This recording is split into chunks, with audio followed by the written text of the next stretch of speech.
Assalamualaikum warahmatullahi wabarakatuh. Selamat pagi teman-teman semua. Sebelumnya saya mengucapkan terima kasih kepada dosen pengampu mata kuliah kewarganegaraan yaitu Bapak Kosasi Adu Saputra, SPD MPD yang telah memberikan kesempatan kepada kelompok kami untuk melakukan presentasi pada hari ini. Tak lupa saya ucapkan terima kasih kepada teman-teman semua yang sudah bersedia untuk menyimak materi pada presentasi kali ini. Sebelumnya, di sini saya izin memperkenalkan diri terlebih dahulu. Perkenalkan, nama saya Rian Hartono dengan nomor pokok mahasiswa 234102021. Di sini saya tidak sendirian, saya ditemani oleh beberapa rekan saya, yaitu Maudi Aulia Rahmawati dengan nomor pokok mahasiswa 234102015, Kiki Jakia Ajahro dengan nomor pokok mahasiswa 234102016 dan Rika Riani dengan nomor pokok mahasiswa 234102020. Nah, teman-teman, sebelum kita ke presentasinya, di sini saya ada kata-kata bijak dari Insinyur Soekarno, yaitu bangsa adalah segerombolan manusia yang keras. Ia punya keinginan bersatu dan mempunyai persamaan watak yang berdiam di atas satu geopolitik yang nyata satu persatuan. Nah, maka dari itu, di sini kelompok kami akan membahas materi tentang geopolitik Indonesia sebagai wujud nyata dari satu persatuan. Selamat menyaksikan. Nah, teman-teman, apa yang dimaksud dengan geopolitik? Geopolitik berasal dari dua kata, yaitu geo dan politik. Geo yang berarti bumi dan politik berasal dari bahasa Yunani, yaitu politeia, yang berarti kesatuan masyarakat yang berdiri sendiri membentuk sebuah negara. Jadi, geopolitik dapat diartikan sebagai ilmu bumi politik terapan. Nah, terdapat dua pengertian yang terkandung dalam konsep geopolitik, yaitu yang pertama, geopolitik sebagai ilmu. Geopolitik sebagai ilmu memberikan wawasan objektif akan posisi kita sebagai suatu bangsa yang hidup berdampingan dan saling berinteraksi dengan negara lain dalam pergaulan dunia. Kemudian yang kedua yaitu geopolitik sebagai ideologi. Geopolitik sebagai ideologi hendak menjadikan wawasan tersebut sebagai cara pandang kolektif untuk melangsungkan, memelihara, dan mempertahankan semangat kebangsaan. Nah, teman-teman, selain dari dua pengertian tersebut, terdapat teori dari beberapa ahli yang mengutarakan mengenai geopolitik, yaitu yang pertama menurut Karl Hausper. Menurut Karl Hausper, geopolitik adalah sains nasional bagi negara atau sebuah doktrin pada determinisme spasial semua proses politik berdasarkan dasar-dasar geografi yang luas, terutama dari geografi politik. Kemudian yang kedua yaitu menurut Rudolf Kjellén, yaitu geopolitik adalah seni dan praktek dalam menggunakan kekuasaan politik atas suatu wilayah tertentu. Dan yang terakhir menurut Sir Halford Mackinder. Pokok teori Mackinder menganut konsep kekuatan darat dan mencetuskan wawasan benua. Teorinya menyatakan barang siapa dapat menguasai daerah jantung, yaitu Eurasia, Eropa dan Asia, maka akan dapat menguasai pulau dunia, yakni Eropa, Asia, dan Afrika. Dan barang siapa yang dapat menguasai pulau dunia, maka akhirnya akan dapat menguasai dunia. Nah, selanjutnya ada tujuan dari geopolitik. Tujuan dari geopolitik dapat membantu negara dalam merumuskan kebijakan luar negeri yang efektif dengan mempertimbangkan faktor-faktor geografis, ekonomi, dan politik. Pemahaman mendalam terhadap posisi geografis, suatu negara dapat membantu dalam memilih mitra strategis, merespon ancaman, dan memperluas pengaruh internasional. Di sini saya akan menjelaskan tentang unsur pembangun geopolitik. Yang pertama, lokasi, topografi, iklim, dan sumber daya alam suatu wilayah memainkan peran penting dalam geopolitik.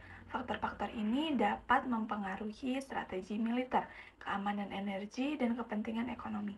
Kemudian pertimbangan keamanan nasional, termasuk ancaman dari negara tetangga atau kelompok tertentu, menjadi unsur utama dalam geopolitik. Keamanan nasional mempengaruhi kebijakan pertahanan, aliansi militer, dan strategi keamanan. Kemudian, kekuatan militer dan kapabilitas pertahanan suatu negara memainkan peran kunci dalam geopolitik. Kekuatan militer dapat mempengaruhi daya si deterrence dan mempengaruhi suatu negara di tingkat internasional.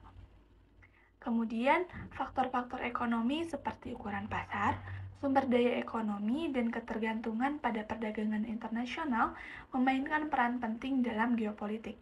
Negara yang memiliki kekuatan ekonomi biasanya memiliki pengaruh yang lebih besar di dunia. Sistem politik dan kelembagaan pemerintah suatu negara mempengaruhi stabilitas dan keberlanjutan kebijakan. Faktor ini juga mencakup hubungan dengan negara-negara lain dan partisipasi dalam organisasi internasional. Kemudian di sini saya akan menjelaskan tentang ruang lingkup geopolitik. Ruang lingkup dari geopolitik pada dasarnya mempelajari korelasi atau hubungan antara kehidupan berbangsa dan bernegara yang penuh dengan aktivitas politik dengan kondisi alam di sebuah negara.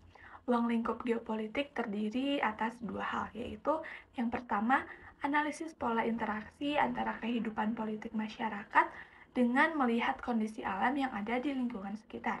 Kemudian yang kedua, negara merupakan subjek dari geopolitik karena negara merupakan sebuah wadah bagi suatu bangsa dan memiliki kondisi geografis yang berbeda-beda.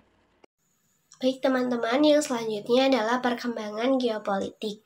Nah, jadi bangsa Indonesia ini merdeka dan membentuk negara berdasarkan persatuan dan perjuangan dari berbagai keragaman.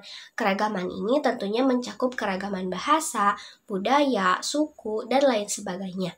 Beberapa faktor yang menguatkan persatuan tersebut antara lain adalah perasaan senasib sepenanggungan karena pernah dijajah. Kemudian, wilayah Indonesia ini sempat terpisah karena batas laut yang terbatas. Dan berlakunya teritorial sea and maritime kringen ordonansi atau disebut dengan TZMKO pada tahun 1939 yang mengganggu kedaulatan negara. Maka dari itu, untuk mempertahankan kedaulatan negara, Indonesia menetapkan wilayah laut yang berdaulat dengan Deklarasi Juanda pada tanggal 13 Desember 1957. Deklarasi ini mengubah konsep geopolitik Indonesia dan diakui oleh dunia internasional. Selain itu, geopolitik di Indonesia dipengaruhi oleh perubahan batas wilayah perairan dan arus globalisasi. Pergeseran konsep geopolitik dilakukan untuk menjaga keutuhan dan kedaulatan bangsa serta negara Indonesia. Nah, selanjutnya ada paham geopolitik, di mana pemahaman ini menjelaskan tentang negara Indonesia yang menganut paham negara kepulauan, yaitu paham yang dikembangkan dari asas archipelago yang memang berbeda dengan pemahaman archipelago di negara-negara pada bagian barat. Nah, menurut paham barat, laut berperan sebagai kata pemisah antar pulau, sedangkan menurut paham Indonesia, laut diartikan sebagai penghubung, sehingga wilayah negara menjadi satu kesatuan yang utuh sebagai tanah air dan disebut sebagai negara kepulauan.